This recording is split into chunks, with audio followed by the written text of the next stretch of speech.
Olá, eu sou Adriano Moneta e o programa Segurança Pública em Debate, uma realização do Sindicato dos Delegados de Polícia do Estado de São Paulo, da Associação dos Delegados de Polícia do Estado de São Paulo, da Associação Nacional dos Delegados de Polícia Federal e do Sindicato dos Delegados de Polícia Federal do Estado de São Paulo, tudo isso com o apoio da ACESP, a Associação dos Canais Comunitários do Estado de São Paulo.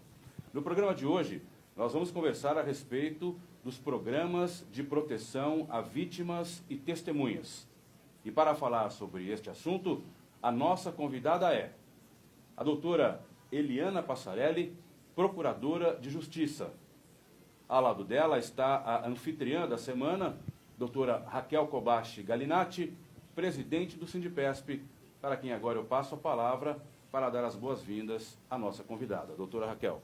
Doutora Eliana, é uma honra tê-la aqui no nosso programa para podermos conversar a respeito de um assunto tão importante que é o Programa de Proteção a Vítimas e Testemunhas de Crimes Graves.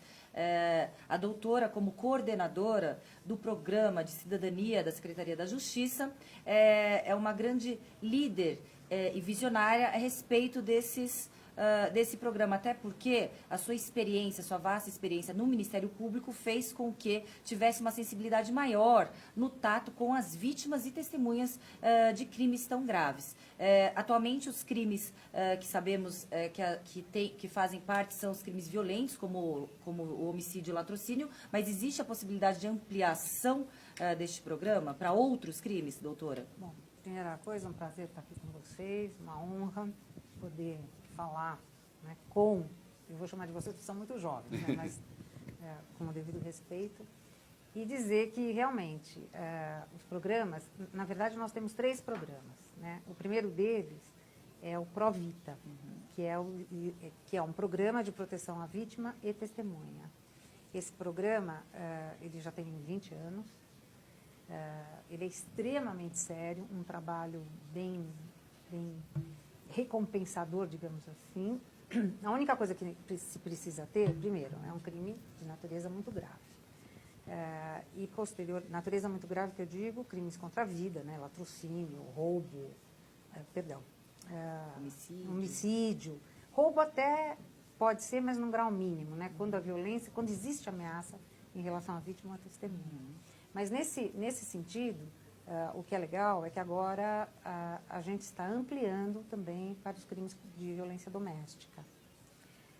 Então, há a possibilidade desta vítima de violência doméstica, inclusive as vítimas secundárias, que são os filhos, né, serem amparados pelo Provita. O Provita ele tem uma característica muito séria, que é exatamente a retirada da vítima ou da testemunha do lugar da ameaça. Então, é um programa decisivo para o bom andamento do processo penal. Depois nós temos o PPCAM. O PPCAM também é um programa de proteção ao menor ameaçado de morte. Então, é um programa específico para crianças e adolescentes ameaçadas de morte. Também um programa de proteção, só que nesse ensejo nós não damos a guarida com o processo penal, pode ser sem o processo penal, porque normalmente são esses adolescentes que trabalham para o tráfico, enfim, coisas assim. Não há necessidade de comprovação de que é uma vítima? Não. Há necessidade da comprovação da ameaça, sim. Mas não que ele tenha especificamente que denunciar. Né? Lá no Provita a gente já tem essa situação em que há uma vítima, uma testemunha dentro do processo, né? No PPCAM não precisa haver o processo. No PPCAM nós temos a situação da vítima, né, ameaçada, que é o menor e que não obrigatoriamente está inserido num processo criminal como testemunha, né, ou numa sindicância, ou, enfim, seja lá que tipo de processo. Como é o nome mesmo, doutora? PPCAM. PPCAM. É um programa de proteção ao menor ameaçado de morte. Ele tem um nome esquisitinho. E, por fim, nós temos o CRAV, né, que esse mês faz 21 anos, né, e o CRAV ele tem uma característica muito grande nessa ajuda psicológica e social aos parentes de vítimas de crimes graves também, e vítimas sobreviventes de crimes graves. Agora também o Dr. Paulo Dimas está trazendo a novidade de atender também à violência doméstica. Isso é muito interessante, doutora, porque, inclusive, os crimes de violência doméstica, obviamente, em sua grande maioria, são aqueles que coabitam com a mulher, com a companheira, com a esposa, com a namorada e etc. E a gente tem relatos de colegas, de delegadas, de delegadas especializadas em crimes de violência doméstica, em que a vítima ela fica muito temerosa, pois ela sabe que ele é preso após o cumprimento de 2 ou 3 anos de regime fechado, de pena. A vítima, muitas vezes, ela desaparece do mapa, inclusive até da delegacia. Ela não consegue, ela realmente muda de país, ela vai para outras localidades, temerosa mesmo de quando aquele agressor sair da cadeia. Então, o que ocorre é assim, que é muito importante que abranja também as mulheres que são vítimas de violência. Recentemente tinha uma vítima de uma família muito bem, assim, socialmente, financeiramente, o agressor também, e ela inclusive dava depoimentos inclusive exemplificando e mostrando como as mulheres poderiam se defender a respeito de crimes de violência doméstica. Ela simplesmente desapareceu. A delegada não tem mais acesso a essa vítima, porque realmente ela está temerosa com a vida. Parece que ela, inclusive, até mudou de país. Então, é realmente o Estado aumentando o rol de proteção para aquelas vítimas. É extremamente interessante que se tenha esse programa de proteção. Agora, uma dúvida, primeiro que eu acho que quem está assistindo, é saber como fazer parte deste programa de proteção. Aquela vítima, como ela pode solicitar ao Estado? É a vítima que solicita, é o delegado de polícia, é o advogado, é o promotor? Como ela pode entrar nessa proteção, no programa de proteção? Doutora Raquel, tem algumas coisas que são muito importantes. Primeiro, que em relação à violência doméstica, eu gostaria de até salientar o seguinte. As mulheres, elas têm assim, a doce ilusão de que a Lei Maria da Penha é perfeita. Não é perfeita, é péssima. Né? E eu falo isso, as pessoas ficam muito bravas comigo, mas é real. Porque não adianta o delegado de polícia, né, dar a medida protetiva, o promotor incentivar a mulher a ter uma medida protetiva, o juiz determinar a medida protetiva, ou, num outro caso, a prisão em flagrante ou a prisão preventiva. E eu explico por quê. Porque, nesse momento, ela acha que ela tem uma garantia a mais e não tem.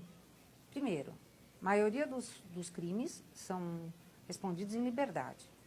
Um habeas corpus, nada é difícil. Num segundo momento, quando você prende preventivamente, digamos assim, é um crime de lesão corporal leve. Quanto tempo esse indivíduo vai ficar preso? 2 meses? 3 meses, que é a pena? E aí já, digamos, tenha saído cumprido a sua pena. O que vai acontecer? Ele volta tranquilamente com um novo espírito belicoso, que agora é o da vingança. Muito mais agressivo. Muito mais agressivo. Então, eu fico muito temerosa quando a gente fala assim, a Lei Maria da Penha veio para resolver. Não veio.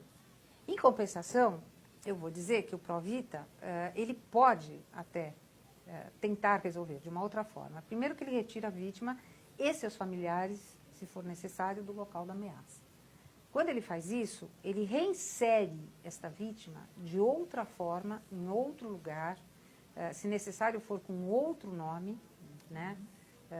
Enfim, ele tem todo um esquema de proteção muito amplo, patrocinado pelo governo estadual, patrocinado pelo governo federal também, de uma forma que ele faz uma reinserção social de verdade. Que era o que deveria acontecer com a Lei Maria da Penha, amplamente. Então, é retirar a vítima, sem inclusive, ter esse sistema de proteção muito rígido que é o Provita.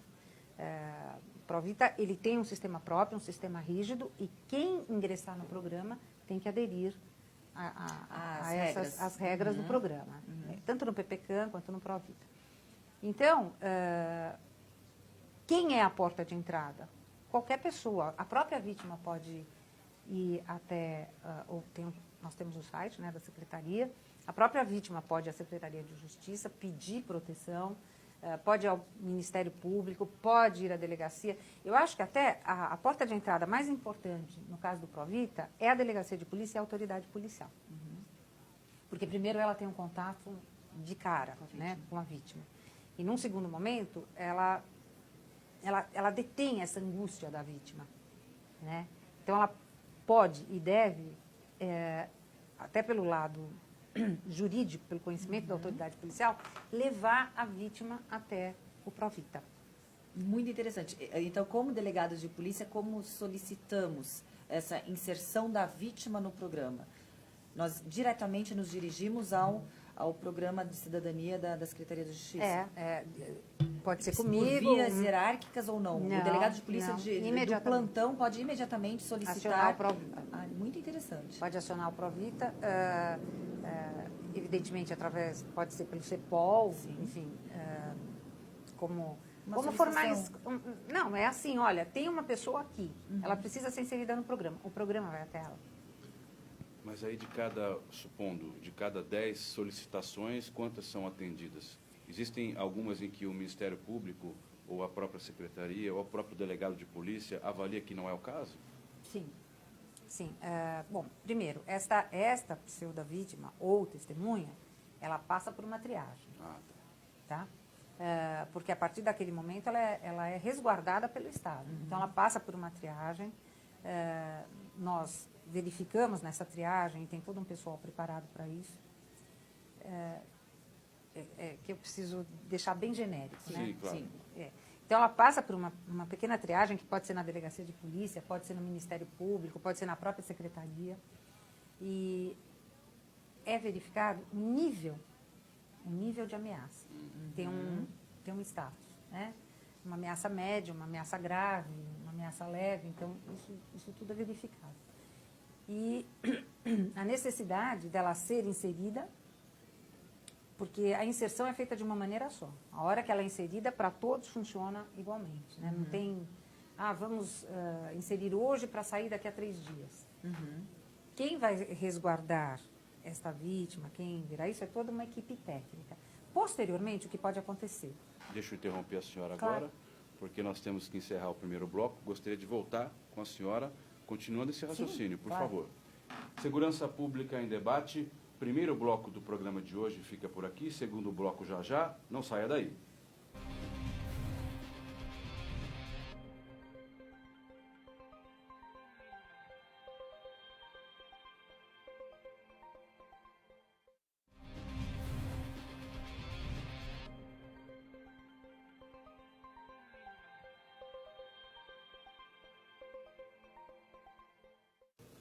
Segurança Pública em Debate, segundo bloco do programa de hoje, que estamos falando a respeito dos temas de proteção a vítimas e testemunhas.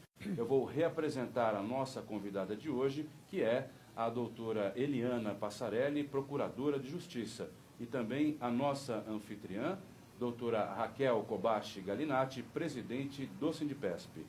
Doutora Eliana, desculpe interrompê-la, mas eu gostaria que a senhora continuasse agora a todo vapor, porque, conforme disse a doutora Raquel no intervalo, este assunto está muito bom. Por favor. É um assunto extremamente interessante, inclusive para nós, operadores do direito. E ele é de interesse público, né? Porque muitas vezes as testemunhas ficam com medo, as vítimas ficam com medo, somem, né? Como a doutora Raquel bem explicou, e a gente não tem condições de fazer a prova no processo penal, né? A senhora falava da triagem. Qual é a garantia dessas pessoas? É que elas poderão depor de forma segura, absolutamente segura. É até uma forma bonita de se ver como é feita a segurança dessas testemunhas quando elas vão, ou essas vítimas sobreviventes quando elas vão à presença do juiz. Enfim, é todo um esquema. Mas essa triagem, a gente nivela o tipo de ameaça, a qualificação dessa ameaça, né? E imediatamente também se verifica a necessidade de sair do Estado, a necessidade de sair do país. É mesmo? Chega nesse ponto? Chega nesse ponto. E o Estado banca tudo caso haja necessidade? Sim. É um programa muito bem estruturado. Parece coisa de primeiro mundo. É de primeiro mundo. De filme. É de filme. É de filme, é de primeiro mundo. É um trabalho impecável. Doutora, uma dúvida. Nós estamos falando em crimes estaduais ou também, se for no âmbito da Justiça Federal, da Polícia Federal, as vítimas também podem ser inseridas no programa aqui do Estado de São Paulo? Nós estamos falando em crimes estaduais e crimes federais. Todos os crimes? Todos os crimes, independentemente, o programa é nacional, ele vem já há 20 anos e, bom que se diga isso, né, nunca se perdeu nenhuma vítima e nenhuma testemunha. Todas foram protegidas, levaram suas vidas normalmente. Eu ia perguntar isso, a senhora já respondeu. Nunca se perdeu ninguém. Não, nunca se perdeu nenhuma vítima, graças a Deus, e nenhuma testemunha. Recentemente eu tive notícia de que houve uma celebração de convênio com o Ministério Público, o Ministério da Justiça com o Ministério Público. Qual foi esse convênio? Foi uma renovação ou foi um novo convênio de parceria? Então, aí no caso é o CRAVE, né, que é o Centro isso. de Referência de Atendimento à Vítima. Então, também são crimes graves, em que nós tratamos, e aí é um tratamento mesmo, das vítimas e das pessoas, dos parentes dessas vítimas. Por exemplo, um homicídio. Nós temos a mãe da vítima. Psicológico extremamente abalado, destruído. Exatamente. Então, custe o tempo que custar. O CRAVE, hoje, em São Paulo, está funcionando no Fórum da Barra Funda. Nós temos já criado também o CRAVE de Barueri. Agora, em andamento, o CRAVE de Suzano, o CRAVE de Santos. Suzano, inclusive, teve um massacre, né? Isso. E exatamente, Suzano não seria referência inicial para a criação de um CRAVE de imediato, porque a gente vai pelo índice de violência, né?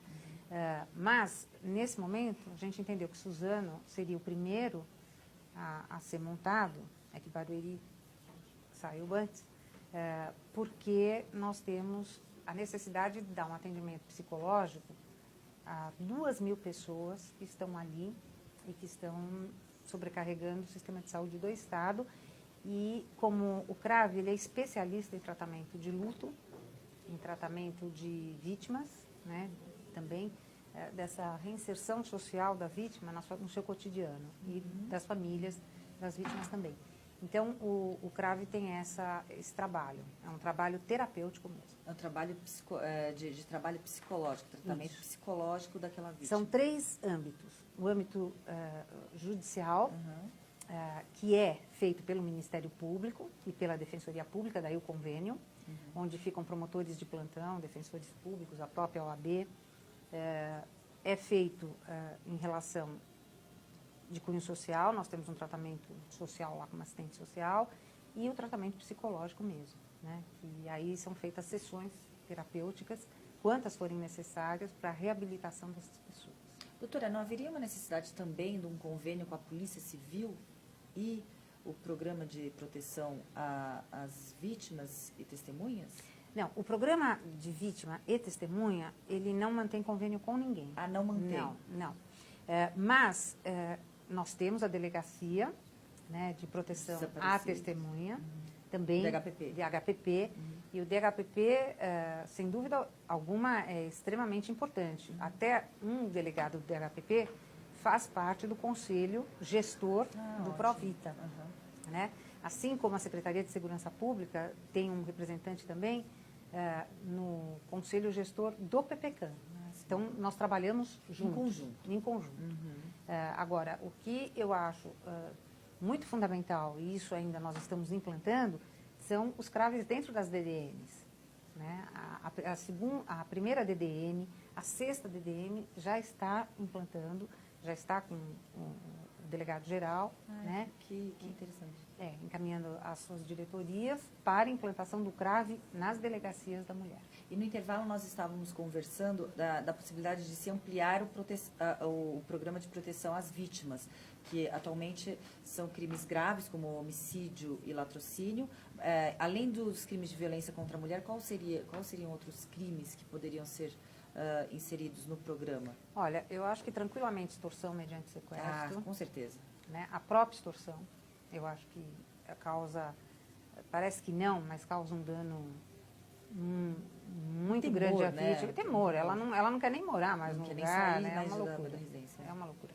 Então, a extorsão mediante sequestro, a própria extorsão, obviamente já tratamos, né, do abuso sexual de toda a natureza, né, testemunhas dessas redes de pedofilia. Então, tudo isso pode ser tratado pelo próprio. O que ainda não é crime é o stalking, a perseguição insana, seja nos meios virtuais ou nos meios reais contra pessoas. Muitas vezes a pessoa realmente se sente totalmente desprotegida. Talvez também por falta de uma tipificação legal para esse tipo de comportamento, que o máximo poderíamos falar que é uma ameaça, e ameaça é um crime leve, também poderia se pensar, não, nessa situação. Primeiro, tínhamos que ter a criminalização do stalking, né? Sim, sem dúvida, porque se a gente tiver a criminalização do stalking, o que vai acontecer? Você tem um processo penal. Sem o processo penal, como é um programa nacional, o Provita não aceita. Nós temos que ter o processo penal, óbvio, inquérito policial ou processo penal, para que a gente possa dar, né, esse apoio a esta vítima ou a esta testemunha. Agora, realmente, sem a criminalização, não há possibilidade. Apesar de tão grave, não tem como. Porque é um ato persecutório contumaz, né? Quer dizer, é de noite. De incidente, contínuo. Contínuo. É um crime. Eu queria voltar a uma questão que eu achei muito importante, talvez seja até assim, a primeira vez que a gente ouve aqui neste programa, que é em relação à instalação dos CRAVs em DDMs. Porque a senhora, e também vou perguntar à doutora Raquel, acreditam que seja importante que haja, numa delegacia da mulher, uma subseção, uma sucursal, não sei como chamar, do CRAV? Bom, eu entendo fundamental. Primeiro porque nesse atendimento absolutamente especial, nós temos a vítima, né? E uma vítima absolutamente fragilizada, normalmente, né? Vítimas de tentativa de homicídio, enfim, lesões gravíssimas, lesões graves, enfim. É a vida dela que está mudando como um todo, não é um fato isolado, né? Então, como é que a gente atende essas mulheres? Eu, pessoalmente, acho que tem que ter um tratamento inteiro, né? Então, o auxílio psicológico, o auxílio jurídico e o auxílio social. Não importa eu acho que eu vejo dessa forma, e toda a coordenação de todo o trabalho também eu acho que vê, não importa o status dessa mulher, importa o que ela precisa naquele momento. Depois ela pode ir para uma terapia particular, enfim, fazer um tratamento terapêutico, mas o emocional dela está abalado, porque como bem lembrou a doutora Raquel, nós estamos falando de pessoas que estão envolvidas emocionalmente com seus agressores, sempre emocionalmente.